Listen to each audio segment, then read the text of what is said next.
Hello दोस्तों, welcome to new video. इस video में मैं आपके साथ शेयर करने वाला हूं अपना 2024 का ट्रेडिंग पीएनएल स्टेटमेंट। 2024 में मैंने क्या गलतियां की, क्या मुझे नहीं करना चाहिए था, और जो मेरी गलतियां हैं उससे आपको बहुत कुछ सीखने को मिलेगा। इसलिए अगर आप ट्रेडर हैं या ट्रेडर बनने की सोच रहे हैं तो प्लीज़ इस वीडियो को आप कंप्लीट देखना। अगर आपको वीडियो कंप्लीट नहीं देखनी तो अभी ही आप स्किप कर कर जा सकते हैं। जो इस वीडियो में आपको नॉलेज मिलने वाली है शायद ही आपको वो कहीं और मिल पाएगी। मैं अपना 2024 का सारा एक्सपीरियंस आपके साथ शेयर करूंगा। जैसे मैंने 2023 का आपके साथ शेयर किया था ना, मैंने एक वीडियो बनाई थी जिसमें मैंने बताया था कि मैं कैसे प्रॉफिटेबल बना था ऑप्शन बाइंग में। 2023 का भी मैंने आपके साथ स्टेटमेंट शेयर किया हुआ है, चैनल पर है। तो इसी तरीके से सब कुछ मैं आपके साथ इस वीडियो में शेयर करने वाला हूँ। तो 2024 में ओनली मैंने ऑप्शन सेलिंग की है। ऑप्शन सेलिंग करना ये मेरे लिए सबसे बेकार डिसीजन था, क्योंकि ऑप्शन बाइंग में मैं प्रॉफिटेबल रह चुका हूँ। 2023 में लास्ट के 6 मंथ में प्रॉफिटेबल रहा था, लेकिन मैंने फिर 2024 के स्टार्टिंग से ऑप्शन सेलिंग करना शुरू कर दिया, जो कि मेरी सबसे बड़ी गलती थी।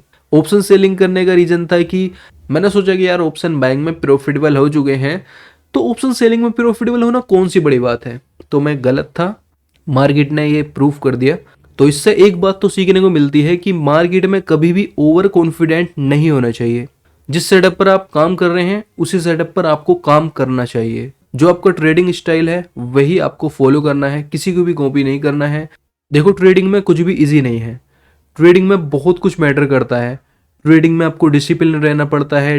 ट्रेडिंग में आपको इमोशन पर कंट्रोल रखना पड़ता है और आपको बहुत प्रैक्टिस करनी पड़ती है। केवल चार्ट को समझना ही ट्रेडिंग नहीं है। ट्रेडिंग में बहुत कुछ आता है भाई, इसके बारे में हम धीरे धीरे सीखेंगे। अगर आप मुझसे जुड़ना चाहते हैं तो ये चैनल आप ही के लिए है। चैनल को सब्सक्राइब कर लेना। आजकल क्या चल रहा है कि लोग अपना कोर्स बेच रहे हैं और जो ट्रेडिंग का काला सच है वो कोई भी नहीं बता रहा है। देखिए, हर चीज़ के दो पहलू होते हैं, अच्छा और बुरा। लेकिन जो मेरे सब्सक्राइबर हैं, जो व्यूवर्स हैं, मैं उनके और अपने बीच में एक ट्रांसपेरेंसी रखना चाहता हूँ। कुछ भी मैं आपसे छुपाना नहीं चाहता। जो भी है, लॉस हो प्रॉफिट हो, वो मैं आपको दिखाऊंगा, चाहे आप वीडियो देखो या ना देखो। मुझे व्यूज से कोई लेना देना नहीं है। देखो भाई, ट्रेडिंग एक इंडिविजुअल बिजनेस है। आपको इसे बिजनेस की तरह ट्रीट करना चाहिए। इसमें प्रॉफिट भी होता है, लॉस भी होता है। तो चलो भाई, ज्ञान बहुत हुआ, अब फोकस करते हैं पीएनएल स्टेटमेंट पर। ये वीडियो ओनली मैंने पीएनएल स्टेटमेंट के लिए ही बनाई है। बाकी टॉपिक पर हम और वीडियो में बात करेंगे। मेरा पीएनएल स्टेटमेंट देखने से आपको ये आइडिया हो जाएगा कि आपको क्या नहीं करना चाहिए और क्या करना चाहिए। तो सबसे पहले हम शुरू करते हैं जनवरी महीने से। तो जनवरी में आप देखेंगे हमें टोटल 3,399 रुपये का टोटल नेट लॉस हुआ है, जिसमें कि हमारे चार्जेस और टैक्सेस हैं 1,581 रुपये और हमारा रियलाइज पीएनएल है 1,817। और इसमें हमने एक जगह ओवर ट्रेडिंग भी की है। तो मेरी सेलिंग में स्ट्रेटजी क्या थी, ओनली मैं प्राइस एक्शन पर ट्रेड कर रहा था, सपोर्ट एंड रेजिस्टेंस पर। एक दिन पहले मैं सपोर्ट एंड रेजिस्टेंस ड्रॉ कर लेता था चार्ट पर और उसके बाद मैं अपना ट्रेड एग्जीक्यूट करता था। ओनली मैंने सिर्फ और सिर्फ प्राइस एक्शन से ही ट्रेडिंग की है। मैंने सोचा यार ऑप्शन सेलिंग है, 1:1 में क्या हो रहा है, 1:1 में ट्रेड करते हैं, ऑप्शन सेलिंग में तो पैसा बन ही जाएगा। ना तो कोई अपना बैक टेस्ट किया हुआ था और डायरेक्टली बस ये माइंड में मैंने थॉट बना लिया भाई 1:1 में तो पैसा बन जाएगा। ऐसा नहीं है कि 1:1 में पैसा नहीं बन सकता। मैंने सोचा यार ऑप्शन बैंक में पैसा बना लिया तो ऑप्शन सेलिंग में कौन सी बड़ी बात है, क्या बैक टेस्ट करूं मैं। भाई बहुत ही बड़ी गलती थी ये मेरी। आप ये गलती बिल्कुल भी मत करना। अगर मैं ऑप्शन बाइंग में ही यहाँ पर मैं काम करता जैसा मैंने पिछले कुछ महीने किया था तो मैं इस महीने भी प्रॉफिटेबल ही रहता। लेकिन यार ये मेरी सबसे बड़ी गलती थी कि मैंने ऐसा किया। चलो कोई नहीं, गलतियों से सीखता है इंसान। तो आप भी ये गलती मत करना। पहले अच्छे से बैक टेस्ट करना एक सिस्टम को, ठीक है। जब आप प्रॉफिटेबल हो जाएं तो ये मत सोचना दूसरा सिस्टम कर लेंगे तो आसान है उससे। तो ऐसा सोचने से भाई काम नहीं चलता ट्रेडिंग में। ट्रेडिंग में जो आपको दिखता है उसी पर काम करना है और आपको प्रैक्टिकल रहना है। अगर भावनाओं में बहोगे तो यार बह जाओगे सही में। तो 1:1 में क्या था, हमारा 2,000 रुपये का प्रॉफिट था और 2,000 रुपये का हमारा लॉस था। स्टार्टिंग देखो हमारी कितनी बढ़िया हुई, 2,000 का प्रॉफिट, 2,000 का प्रॉफिट, 2,000 का प्रॉफिट, 900 का ही लॉस हुआ था, ये 2,000 का प्रॉफिट। फिर क्या हुआ, 2,000 का लॉस, 2,000 का लॉस, फिर 8,000 का लॉस हुआ, ये प्रॉफिट लॉस लॉस। अब इसके बाद इसी महीने में मैंने क्या करा, मैंने अपनी और कैपिटल बढ़ा दी। अब आगे आप देखोगे यहाँ पे 2-2 हज़ार का आपको प्रॉफिट दिख रहा होगा, फिर आपको क्या दिखेगा, 4 हज़ार का लॉस, 4 हज़ार का प्रॉफिट, फिर 4 हज़ार का प्रॉफिट। पता नहीं यार क्या ही हो रहा था मुझे। भाई इस तरीके से आप काम मत करना भाई। तो ओवरऑल हमें 3400 रुपये का इस महीने लॉस रहा। एक दिन हमने ओवर ट्रेड भी किया है, यहाँ पर आप देख सकते हैं। अभी भी मैं इमोशन पर कंट्रोल नहीं कर पा रहा था। उसका रीजन था कि मेरा रिस्क टू रिवॉर्ड 1:1 था। 1:2 में मैं अपने इमोशन पर कंट्रोल कर लेता था। 1:2 में क्या होता था कि अगर मुझे 3-4 ट्रेड में लॉस हो जाता था तो कोई बात नहीं, अगले 3-4 ट्रेड में प्रॉफिट हो जाता था तो अपनी बात बन जाती थी। लेकिन 1:1 में तो हमें 60 या 65% में प्रॉफिट होना चाहिए ट्रेड में, तभी हम प्रॉफिटेबल रह पाएंगे। 1:2 में अगर आप 50% भी सही हैं तो आप प्रॉफिटेबल रहने वाले हैं। तो अपने रूल अपने अकॉर्डिंग ही बनाने चाहिए। मेरी साइकोलॉजी 1:1 में ठीक नहीं बैठ रही थी, क्योंकि मैंने 1:2 में काम किया था ऑप्शन बाइंग में। देखो हम सब इंसान हैं, इंसान में इमोशन तो रहेंगे ही। तो इमोशन कैसे जाएंगे, आप रूल ऐसे बनाएं जिससे कि इमोशन पर कंट्रोल करना आसान हो। 1:1 में इमोशन पर कंट्रोल करना बहुत मुश्किल था, क्योंकि अगर मुझे लगातार 3 दिन में प्रॉफिट हो रहा है और अगले 2 या 3 दिन मुझे लॉस हो जाता था, तो वही जितना प्रॉफिट है वो सारा खत्म हो जाता था। और अगर मेरा 1:2 रहता और मुझे 3 दिन प्रॉफिट होता और 3 दिन लॉस भी होता, तब भी मैं प्रॉफिटेबल रहता। तो मैं अपने इमोशन पर कंट्रोल कर सकता हूँ, क्योंकि मुझे पता है कि कोई बात नहीं, आज लॉस हो रहा है तो 1 या 2 ट्रेड में प्रॉफिट तो हो सकता है। मार्केट को कोई भी प्रिडिक्ट नहीं कर सकता, तो इसलिए देखिए 50% चांस रहते हैं। तो इसलिए मेरे लिए काम करता है 1:2 रिस्क टू रिवॉर्ड रेशो। तो अभी तक आपने क्या सीखा, रिस्क टू रिवॉर्ड ऐसा रखो जो आपके लिए सुटेबल हो। कभी भी ओवर कॉन्फिडेंट नहीं होना चाहिए। बैक टेस्ट जरूर करना चाहिए। अपनी ट्रेडिंग कैपिटल को सेटअप के अकॉर्डिंग ही रखनी चाहिए।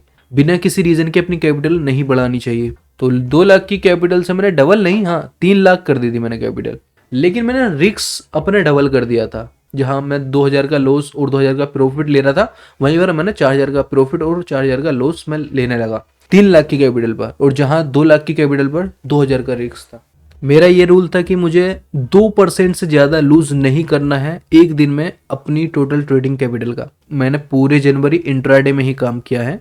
तो आपको अपनी टोटल ट्रेडिंग कैपिटल का ओनली 1 से 2% ही लूज करना है अगर आप इंट्राडे में काम कर रहे हैं एक दिन में। रिस्क मैनेजमेंट ही है जो आपकी ट्रेडिंग कैपिटल को बचाता है, वरना एक दिन में आप अपनी सारी ट्रेडिंग कैपिटल उड़ा दोगे। तो चलो फिर अब चलते हैं अगले महीने फरवरी में। तो यहाँ पर आप फरवरी में देखेंगे यार, सबसे बड़ा लॉस है मेरा अभी तक का, एक महीने के अंदर 40,000 का लॉस। एक महीने के अंदर मेरी 20% से ज्यादा की कैपिटल खत्म। ये हुआ सिर्फ और सिर्फ साइकोलॉजी के खराब होने से। स्टार्टिंग में देखो मैंने 6,000 का लॉस किया, 3,800 रुपये का लॉस हुआ, 3,930 का, 3,902 का। तो इस महीने में आप देखेंगे सबसे बड़ा मुझे जो लॉस हुआ है वो हुआ है 25,000 का एक दिन के अंदर। और ये क्यों हुआ है, यहाँ पर मैंने क्या गलती की थी फरवरी में, मैंने इंट्राडे की जगह पोजिशनल में काम करना शुरू कर दिया। मैंने क्या सोचा यार, ऑप्शन सेलिंग है, ऑप्शन सेलिंग में ज्यादातर पैसा बनता है यार प्रीमियम की गलने से। तो मैंने सोचा यार इंट्राडे में काम नहीं चलेगा, एक दिन में प्रीमियम कितना गल जाएगा, तो पोजिशनल करते हैं। तो पोजिशनल पूरी हेजिंग के साथ की मैंने, लेकिन मैं ये डिसाइड कर लेता था कि मेरा कितना मैक्स लॉस हो सकता है, लेकिन मैंने कोई बैक टेस्ट तो किया नहीं था। बस ये होप बना रखी थी कि हाँ प्रॉफिट हो जाएगा, ऑप्शन सेलिंग है। मैं होप ट्रेड करने लगा था, मतलब कहीं भी कोई प्लान नहीं है, कहीं भी कोई बैक टेस्ट नहीं किया हुआ है। बस हाँ मैं यूट्यूब पर देखता था कि हाँ यार लोगों का पैसा बन रहा है यार ऑप्शन सेलिंग में, जबकि मेरा खुद का मेरे पास सेटअप था जिसमें मैं प्रॉफिटेबल था। लेकिन फिर भी मुझे क्या हुआ पता नहीं यार, मैं क्या कर रहा था। 2024 मेरे लिए सबसे बेकार साल रही। इंट्राडे भी किया और पोजिशनल भी किया मैंने। यहाँ पर आप देखो गैप दिख रहा होगा आपको, ठीक है। ओवरऑल भाई इतना बड़ा लॉस हुआ मुझे फरवरी महीने में। अब चलते हैं हम अगले महीने में, मार्च में। देखो भाई पोजिशनली किया है मार्च में भी मैंने। तो मार्च में हमें 20,000 का लॉस हुआ। एक ही हफ्ते हमें ओनली प्रॉफिट हुआ था। एक हफ्ते का रिस्क मैंने मैक्स 10,000 रखा था और प्रॉफिट 10,000 से ऊपर होना चाहिए, लेकिन वो भी काम नहीं कर रहा था, फिर भी मैं लॉस में ही रहा। यहाँ पर आप नीचे देख सकते हैं कितने ट्रेड हैं। सेलिंग के साथ मैंने बाइंग भी की थी हेज करने के लिए, अपना रिस्क फिक्स करने के लिए, क्योंकि आपको तो पता ही होगा ऑप्शन सेलिंग में रिस्क अनलिमिटेड है, प्रॉफिट लिमिटेड है। प्रॉफिट तो आपको उतना ही होगा जितने का प्रीमियम है, वो ज़्यादा से ज़्यादा जीरो हो जाएगा। लेकिन 200 रुपये का प्रीमियम कितने ऊपर जा सकता है, कोई आइडिया नहीं है। इसलिए रिस्क अनलिमिटेड है भाई ऑप्शन सेलिंग में, तो इसलिए हेजिंग करना ज़रूरी है। तो हमारा मार्च भी सही नहीं रहा, तो हमें मार्च में 20,000 का लॉस हुआ टोटल। हमारी जो ट्रेडिंग कैपिटल थी वो भी बड़ी थी, ये भी हमें मानना पड़ेगा, इसलिए हमें इतना लॉस हुआ है। अब चलते हैं अप्रैल में। तो अप्रैल में देखेंगे हमें 20,930 रुपये का प्रॉफिट हुआ, और इसमें हमारे चार्जेस और टैक्सेस 2450 है। तो भाई अप्रैल का महीना हमारे लिए सही रहा, और इसमें भी मैंने पोजिशनल ही किया था। स्टडी तो आपको पता ही थी, मैंने हेजिंग के साथ किया है। रिस्क मेरा एक हफ्ते का 10,000 से ज़्यादा नहीं रहता था, तो इस महीने बाय लक प्रॉफिट हो गया। अब चलते हैं नेक्स्ट मंथ। तो मई मंथ में यहाँ पर आप देखेंगे हमें टोटल 4360 रुपये का प्रॉफिट हुआ, जिसमें कि हमारे 2000 कुछ रुपये चार्जेस एंड टैक्सेस के हैं। यहाँ भी हमने पोजिशनल ही किया। नेक्स्ट मंथ जून में चलते हैं। तो देख लो भाई, जून में जितना पिछले 2 महीने में कमाया वो 1 महीने में चला गया।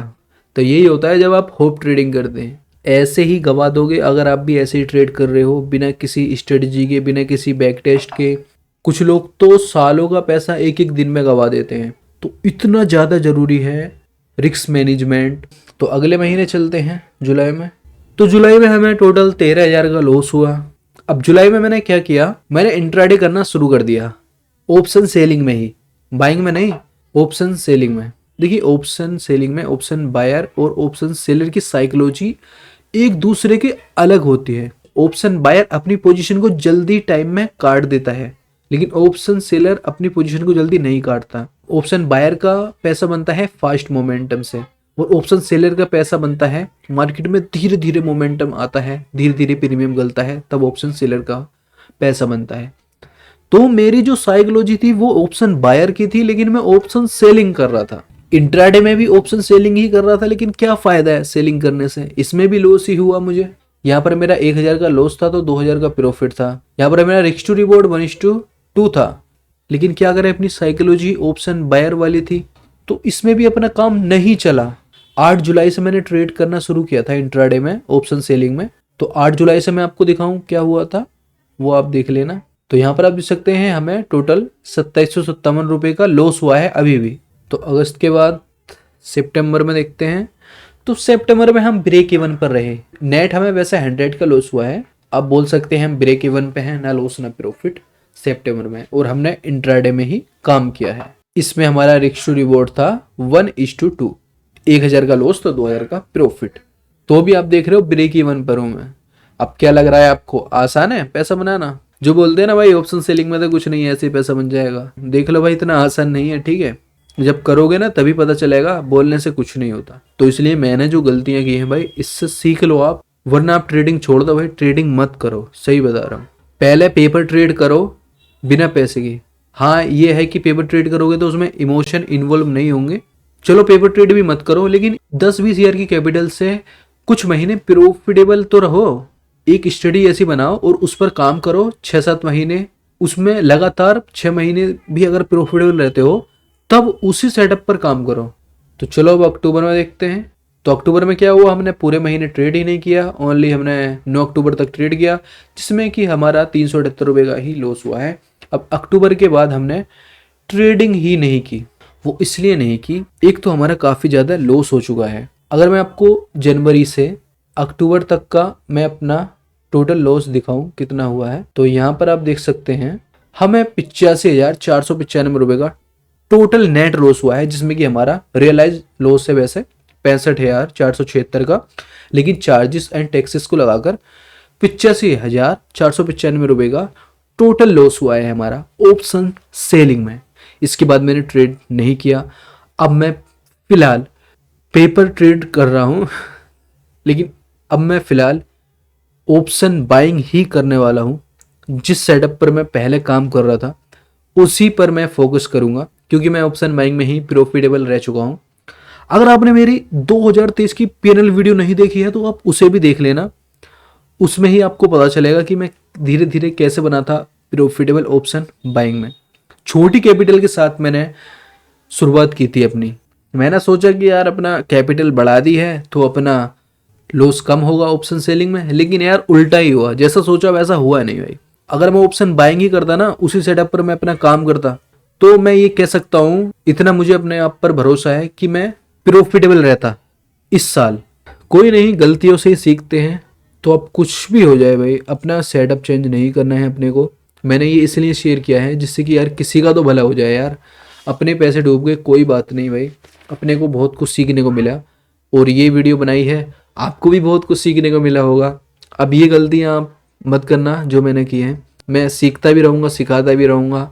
साइकोलॉजी के बारे में भी हम बात करेंगे, बहुत कुछ बात करनी है। इस चैनल पर और भी वीडियो आएंगी, बस आपके सपोर्ट की ज़रूरत है। चैनल को सब्सक्राइब कर देना, वीडियो को लाइक कर देना। इस वीडियो में बस इतना ही, मिलते हैं फिर किसी नेक्स्ट वीडियो में। Thanks for watching.